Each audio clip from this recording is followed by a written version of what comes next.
जय श्री जगन्नाथ हर हर शंभु। एबे आसुची आमर सुदशा व्रत जनवरी 9 तारिख 2025 मसीह पड़ुची सुदशा व्रत और सांब दशमी जहाँ हो सूर्यंकर एक प्रिय पूजा और माँ लक्ष्मींकर मध्य प्रिय व्रत। माँ लक्ष्मींकर व्रत घरे होते बेले प्रभु सूर्यनारायण व्रत आम घर अगणार कि बाहर सूर्य पड़ुवा जगह करूँ।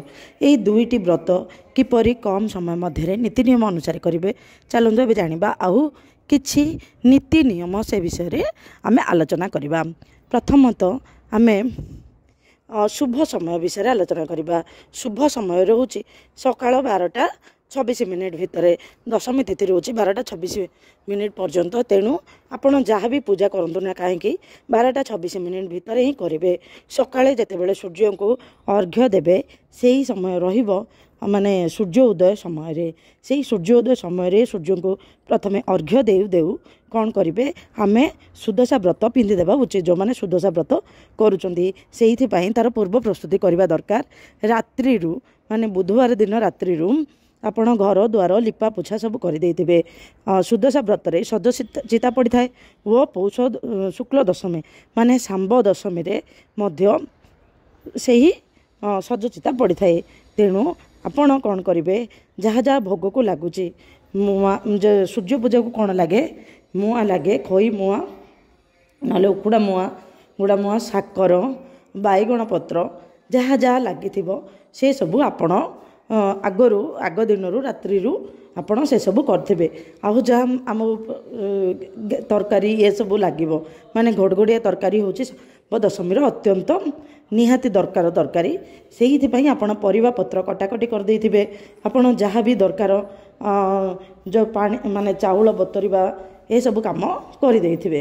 आउ जदि आप चाहिए नड़िया कोरा ये सब आउ जो 10 पुर मंडा आपण सब सामग्री प्रस्तुत करी रखिथिबे। गुड़ ये सब आउ जोठी रोषेई करेंगे से जगह को मध्य आगु परिष्कार करके रखिदे। घर द्वार लिपा पूजा करदे। ता दिन प्रातरु ब्रह्म मुहूर्त शଯ୍ୟା त्याग करी प्रभु सूर्यनारायण को और माँ लक्ष्मी को स्मरण करी दिनटी आरंभ करेंगे। तापर आपण गाधेबा को गला बेले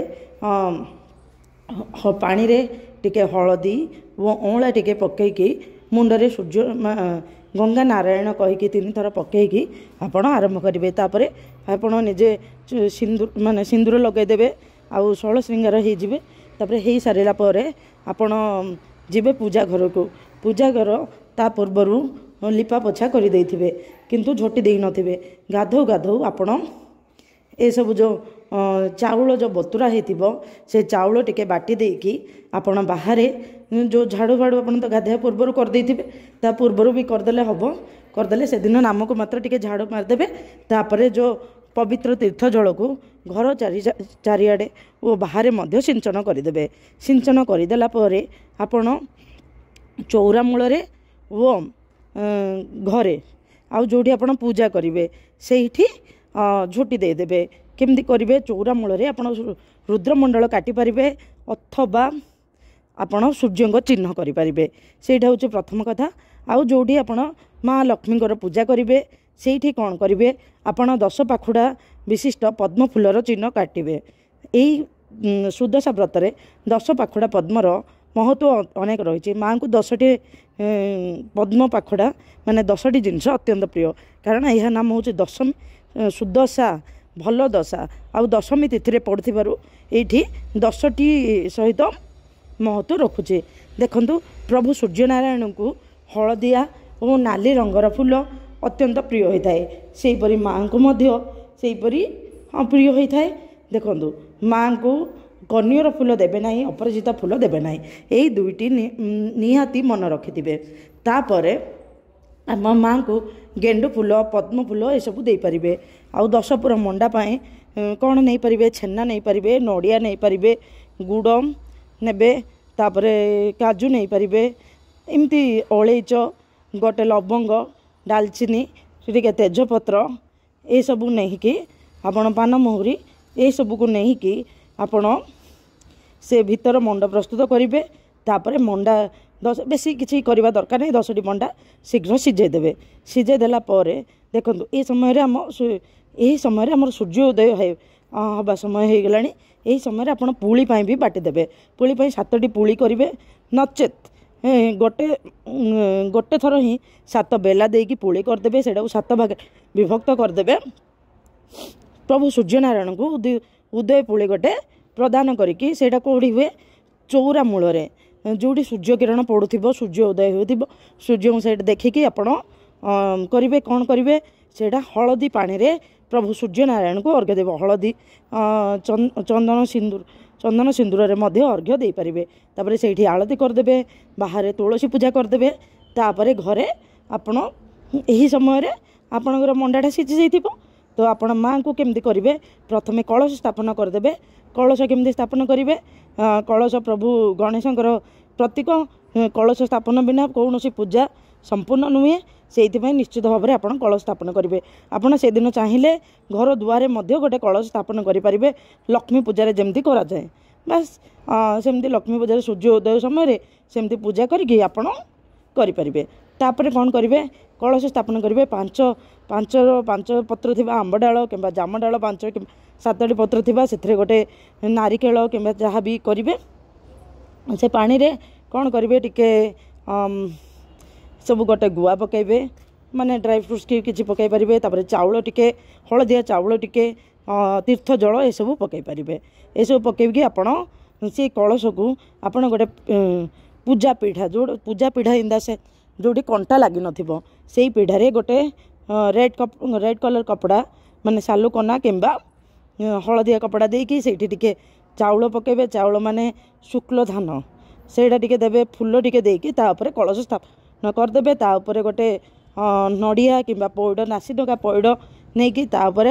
गोटे कपड़ा रखिए कपड़ा उपर टिके हलदी चाउल फूल देकी बंदापना करदे ये आमर कलश स्थापना माँ को कौन करेंगे ता पूर्व दिन आपण देखु माँ को से दिन माँ को ये सब आगू आप माँ को से कौन करेंगे हलदी पानी जिते गाधोथे से टाइम रे माँ को हलदी पानी रे पंचामृत स्नान कर देकी रखिदे सुखिला माने आपण गोटे भल कपड़ा माँ को पोछि देकी चंदन सिंदूर ये सब प्रदान करेंगे तापर माली आउ जो 16 श्रृंगार माँ को मध्य करदेवे माँ को गोटे छोट मुकुट जहाँ भी हेले तापर माँ को खटुली रे बसेबे खटुली जदि आपण पाखे ना गोटे पितल थाली रे मध्य माँ को बसई पारे बस से कथा हो सारा पर माँ को जमी स्थापन करिया कथा जमी आम मार्गशीर मास गुरुवार करा जाए से टाइप आप बसेबे देखो खटुली तले गोटे कपड़ा देवे तापर जो आप पद्मफूल काटी से चंदन सिंदूर देवे तापर किसी कपड़ा देकी से खटुली स्थापन करेंगे खटुली उपर पुणी गोटे थर कपड़ा देकी तापर से कौन करेंगे आपण पूर्व दिन राति बाछी रखिदे 10टी दुब 10टी बरकोली पत्र 10टी अरुआ चाउल है गोटे कदली पत्र भंगी प्रस्तुत करिकी सेटा को माँ पाखे आउ जो सेटा आगर कर देथिबे भंगी प्रस्तुत करिकी माँ पाखे समर्पण करेंगे सहित गोटे व्रत मध्य से माँ को पाखे बसेबे से कौन करेंगे कौन हो 10टी नाम नहीं कि 10टी गंठी पकेबे 10टी गंठी पकेबे तापर कौन करेंगे ये गंठी पकईकी तापर आपण पूजा ये सब शुणीदेवे यही समय आपण कौन करेंगे ये सब है बेलू माँ पाखे ये सब रखिदे पूजा टिके करला बेलू तापर आपण जहाँ रोषई बास थी माने सांब दशमी जार जहाँ थी माने से घुड़घुड़िया तरकारी राइस आगुरी तो परियापत्र कटा ही से समय आपण ये सब करें आमर पूजार मुख्य समय रोचे 12टा 26 पर्यंत तो आपड़ से 12टा 26 भितर आपण मुख्य पूजाटा सूर्यंकर करदे शेष धूप कारण शेष धूप जदि आप दिन आरंभ कर संध्या धूपटा देले चलिबो न देले चलिबो किंतु आपण संध्या धूपटा देदेवे कारण आम से दिन आरंभ कर संध्या धूप से दिन ही दबा दरकार कारण आमर 12टा 26 पर्यंत अच्छी माने मुख्य पूजाटा आम 12टा 26 भितर समापन करवा निहाती दरकार बस यही कथा है तापर चलतु आम से व्रत को केमिति करवा से विषय आम टे आलोचना करवा समस्त घरे प्रायतः व्रत पेढ़ी रही है आम प्रत्येक वर्ष सुदशा व्रत कर व्रत को आम व्रत पेढ़ी रे साइती रखा उचित व्रत पेढ़ी पितलर हवा दरकार किंबा काचर हवा दरकार यही कथाटा रहा आपण जदि नुआ करी एथर तो नुआ करी आरंभ हेनी जदि आपण जानी नाहंती आपण जो थे भी रखी देइचंती आपण एई थर निश्चित भावे गोटे पित्तल किंबा काचर पित्तल कले बहुत भल पित्तल किंबा काठर व्रत पेढ़ी निश्चित भाव में आणिकी से सब जिनस से ट्रांसफर करके रखिदेवे यह रहा आमर कथा आउ सुदशा व्रत दिन आम माने गुरुवार जमी हुए से सब नीति नियम निश्चित भाव में पालन करवा निहाती दरकार देखु आम कम समय भितर किपरि करवा तार गोटे आइडिया देदेली आपण निज अनुसार आपण ए सब को करें आपण से ही दिन देखु सबू जदि आम पूर्व प्रस्तुति करके रखीदे निश्चित भाव में कम समय रही आम हाथ में समय बहुत कम थाए आउ सूर्य पूजा जहाँ हूँ सांब दशमी बहुत गुड़े जिते घर जिते सदस्य था समस्त किछि ना किछि पिठापणार आयोजन करा जाय थाए किंतु आमर 12टा 26 भितर ही ए सबू करवा निहाती दरकार कारण 12टा 26 आमर तिथि सरी जाउची आउ 12टा भितर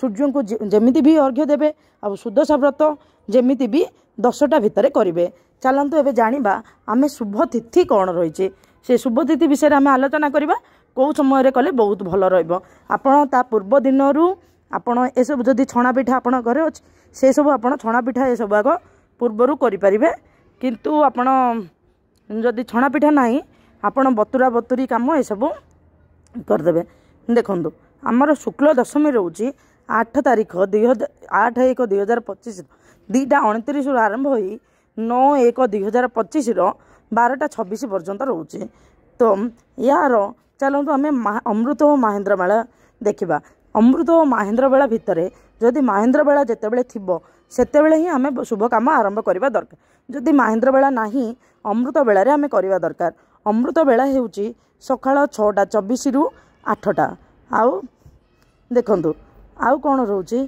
14:24 रु माने 2:24 रु 4टा पर्यंत आउ सब रोचे किंतु आमर महेंद्र बेला अमृत बेला रोचे 6:24 रु 8टा भितर तार अर्थ आमर होउची आमे सूर्यंकर पूजाटा प्रथम पूजाटा आरंभ करदवा 6:24 रु 8टा भितर आ सुदशा व्रत पिंधिदेवे 8टा भितर पिंधिदेले बहुत शुभ रहिबो सेइथिपाई आपण 6:24 रु 8टा भितर सुदशा व्रत पाई जहाँ जहाँ करवा कथा ता आग दिन राति देखु कौन करें चाउल बतुरिकी चूना करदे पारे बुझिपारे तापर आहु जहाँ जहाँ दरकार से सब करें चाउल बिरी मुग ये सब बतुरी पारे पुली मुग बतुरिकी रखिपारे जहाँ जहाँ बतरा बतरी जिनस आपण 8टा भितर माँ लक्ष्मीकर पूजा सरेदेवे माने ये सब सरेदेवे आ कलश सब आंब डाल ये सब धुआ धुई करके पूरा भलसे रखिदे आउ कौन रखिए 10 गोटी अरुआ चाउल अभंगा अरुआ चाउल से सब निहाती दरकार से आग दिन ही करी गोटे धुआ धुई कर गोटे भांगी प्रस्तुत कर रखिदे 10टी दुब 10टी बरकोली पत्र आउ 10टी चाउल से गोटे फूल रखिथे माने शुक्ल फूल रखिथे माँ अत्यंत प्रिय 10टी फूल रखिले भी बहुत भल जदि 200टी फूल ताई भितर रोनी आपड़ ये सब करें बस यहाँ पूर्व दिन रात्रि ही करदे आपड़ जितेबाला देखु आमर केतबेले स्टार्ट होउची दशमी तिथि बुधवार दिन 2:29 रु स्टार्ट होउची आपड़ कौन करेंगे जहाँ भी काम करते 2:29 माने 2टा 3टा बेलू पुणी थे मुंड धोईकी भलसे गाधेदेवे तापर किसी भलसे चा फा करके पीदेवे माने आपण इच्छा जहाँ करुँच ना कि खाईदेवे टिके से समय माने बिना पियाज रसुण खाई रही आपड़ देखो प्रथमे कौन करेंगे यह सब कम करदे तापर जहाँ बिना पियाज रसुण खाइबा कथा खाईदेवे आउ जो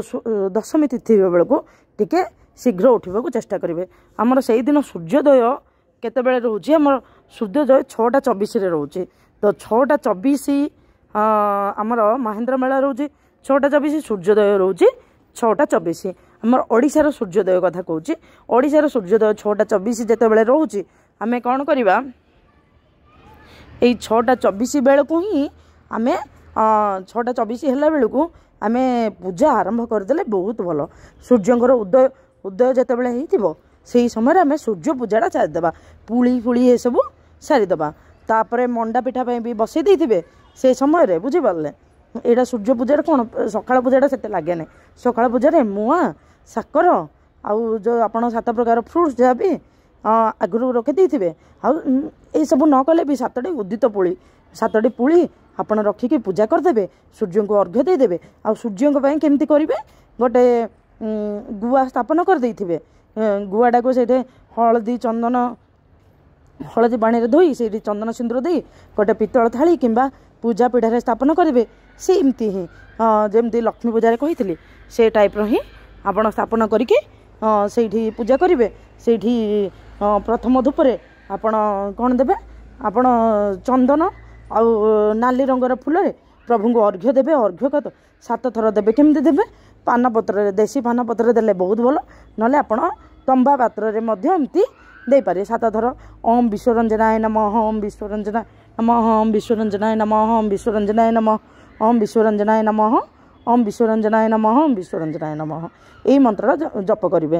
ଆପଣ ଚାହିଁଲେ ଆଦିତ୍ୟ ହୃଦୟ ସ୍ତୋତ୍ର ଏସବୁ ପାଠ କରିବେ। ସବୁ ପୂଜା ସରିଲା ପରେ 12ଟା 26 ପରେ ଆପଣ ଏସବୁ କରିପାରିବେ, କାରଣ ବହୁତ କାମ ଥାଏ ଏଇସବୁ। ଆଉ ଯେଉଁ ପରିବା ପତ୍ର ଆଉ ଯାହା ପାଇଁ କ୍ଷୀରି ପାଇଁ ଯାହା ବି ଅଟକାଳି କାହା ଘରେ ଥାଏ ଏସବୁ ପାଇଁ ଯାହା ଯାହା ପୂର୍ବ ପ୍ରସ୍ତୁତି କରିକି ହିଁ ରଖିଦେଇଥିବେ। କ'ଣ ଯେ ଶାଗୁ ବତୁରା ଯାଏ, ଯେଉଁ ଶାଗୁ ବତୁରିବା ପାଇଁ ସେଇଟା କରିଦେଇଥିବେ। ତାପରେ ଆଉ ଯାହା ଯାହା ଜିନିଷ ଥିବ, ମାନେ ଆପଣ ମୁଣ୍ଡ ଧୋଇକି ଗାଧେଇକି ସେସବୁ କରିବେ, ବୁଝିପାରିଲେ। ଯଦି ଆପଣ ରାତିରେ ଦେଖନ୍ତୁ, ଆପଣ ଯଦି ଏସବୁ ଠାକୁରଙ୍କ କାମ କରୁଛନ୍ତି ତା ପୂର୍ବ ଦିନରୁ ମୁଣ୍ଡ ଭଲସେ ଧୋଇକି ତାପରେ ଆପଣ ଏମିତି ପାଳନ କରିକି, ମାନେ ଆପଣ ହବିଷ ଅନ୍ନ ପାଳନ କରିକି ବିନା ପିଆଜ ରସୁଣ ଖାଇକି ଆପଣ ଏସବୁ କରିପାରିବେ। ସେଥିରେ କିଛି ବାରଣ ନାହିଁ। ଆପଣ ସେଇଥିପାଇଁ ପୂର୍ବ ଦିନ ଅଧାରୁ ଅଧିକ କାମ ସରାଇଦେବେ। ଯିଏ ଯାହା ପୂଜା କରୁଛନ୍ତି, ଦେଖ ଫ୍ରୁଟ୍ସ ଆଉ ଯେଉଁ ରସଗୋଲା ଏସବୁ ଆଗ ଆପଣ ଚାହିଁଲେ ଆପଣ ସେଦିନ ବାହାରୁ କିଣିକି ଆଣିପାରିବେ। ନହେଲେ ଆପଣ ଦେଖନ୍ତୁ ରସଗୋଲା ପାଇଁ ଏସବୁ ଏକ ପୂର୍ବ ପ୍ରସ୍ତୁତି କରିକି ରଖିଦେଇଥିବେ। କାହା ଘରେ କେମିତି ଯାହା ଘରେ ଯାହା ଇଏ ସବୁ ଅଛି ଆପଣ ପ୍ରାୟ ମ୍ୟାକ୍ସିମମ୍ରୁ ଅଧିକ କାମ କରିକି ରଖିଦେଇଥିବେ। ପରିବାପତ୍ର ଏସବୁ କଟାକଟି ହେଇଯାଇଥିବ। ତାପରେ ସବୁ ମସଲା ପାଇଁ ସବୁ ଜିନିଷ ରଖିଦେଇଥିବେ, ତ ଶୀଘ୍ର ହେଇଯିବ ନା। ତ ଆପଣ ଆଗରୁ ହିଁ ଏସବୁ କରିବେ। କିନ୍ତୁ ମନେ ରଖିବେ 12ଟା 26 ବେଳକୁ ଆମର ଦଶମୀ ତିଥି ସରିଯାଉଛି। ତ ମୁଖ୍ୟ ପୂଜା ରହିବ ଆମର ସୂର୍ଯ୍ୟ ପୂଜାଟା, ଯେଉଁ ମୁଖ୍ୟ ପୂଜା ଆମେ 1-2ଟା ବେଳକୁ କରିଲେ ହେବନି। ସେଇଥିପାଇଁ 12ଟା 26 ଭିତରେ ଆପଣ ମନରେ ରଖିଥାନ୍ତୁ। 12ଟା ଭିତରେ କରିବେ ମାନେ 5-10 ମିନିଟ୍ ଇଆଡ଼େ ସିଆଡ଼େ ହେଇଯିବ। ଆମେ ପୁଣି ରୋଷେଇ କରିକି ସେଇ ଜାଗାରେ ପୁଣି ପୂଜା କରିବା ନିହାତି ଦରକାର। 12ଟା 26 ଭିତରେ ପୂଜା ସରିଯିବା ନିହାତି ଦରକାର। ତ ଆମେ 12ଟା ବେଳକୁ ପୂଜା ଆରମ୍ଭ ହେଇଯିବା ନିହାତି ଦରକାର। ସେଇଥିପାଇଁ ଆପଣ ଯାହା ବି କରିବେ ଭାବି ଚିନ୍ତିକି ଆଗରୁ ଯଦି ଆପଣ କାମ ସରେଇ ଦେଇଥିବେ ତ ହେଇଯିବ। ତା ପୂର୍ବ ଦିନ ଯଦି ଆମେ କଟା ବଟା ଏସବୁ କରିଦେଇଥିବା ତ ହେଇଯିବ। ମସଲା ବଟା ନ ଗଲେ ଚଳିବ, କିନ୍ତୁ ଆପଣ ଯେଉଁ ପରିବାପତ୍ର କଟାକଟି କରିଦେଇଥିବେ ଏସବୁ, ଆଉ ଯେଉଁ ଚାଉଳ ବତୁରି ଦେଇଥିବେ କ୍ଷୀରି ପାଇଁ ଏସବୁ ପାଇଁ, ତ ହେଇଯିବ ଆପଣଙ୍କର। ତ ଆପଣ ସୂର୍ଯ୍ୟୋଦୟ ହେଉଛି 6ଟା 24 ସମୟରେ। ତ ଉଦିତ ସୂର୍ଯ୍ୟଙ୍କୁ ଆପଣ ଅର୍ଘ୍ୟ ଦେବେ 6ଟା 24। 6ଟା 26 ପରେ 6ଟା 24ରୁ ଆପଣ 7ଟା ଭିତରେ ଦେଇଦେବେ। ଆଉ ସୁଦଶା ବ୍ରତ ନିଶ୍ଚିତ ଭାବରେ ଅମୃତ ବେଳାରେ ପିନ୍ଧିବା ପାଇଁ ଚେଷ୍ଟା କରିବେ। ମହେନ୍ଦ୍ର ବେଳା ତ ନାହିଁ, ଯେଉଁମାନେ କରୁଛନ୍ତି 8ଟା ଭିତରେ କରିବେ। ତାପରେ ଆଉ ଯେଉଁ ଏସବୁ 12ଟା 26 ପର୍ଯ୍ୟନ୍ତ ହେଉଛି ଶେଷ ସମୟ। ଯେଉଁ ଭାରତୀୟ ସମୟ ଅନୁସାରେ ଆପଣ ଯଦି ବାହାରେ ରହୁଛନ୍ତି ସେହି ଅନୁସାରେ ଆପଣ କାଲକୁଲେସନ୍ କରିଦେବେ। ଭାରତ ସମୟ ଅନୁସାରେ ଆପଣଙ୍କର ସମୟ କେତେବେଳେ ରହୁଛି ସେ ସମୟରେ ଆପଣ କାଲକୁଲେସନ୍ କରିଦେବେ। ଦେଖିବେ ଆପଣ ପୂଜା ବହୁତ ଭଲ ରହିବ ଓ ଭଗବାନ ମଧ୍ୟ ସନ୍ତୁଷ୍ଟ ହେବେ। ଆପଣଙ୍କୁ ଯଦି ଏହି ତଥ୍ୟ ଭଲ ଲାଗିଲା ନିଶ୍ଚିତ ଭାବେ ଲାଇକ୍ ସେୟାର ଆଣ୍ଡ ସବସ୍କ୍ରାଇବ୍ କରିଦେବେ। କମେଣ୍ଟରେ ଜୟ ଶ୍ରୀ ଜଗନ୍ନାଥ ଲେଖିଦେବେ। ହେ ପ୍ରଭୁ ଦୁନିଆରେ ସମସ୍ତଙ୍କର ମଙ୍ଗଳ କରନ୍ତୁ। ଜୟ ଜଗନ୍ନାଥ, ହର ହର ଶମ୍ଭୁ, ଜୟ ଜଗନ୍ନାଥ।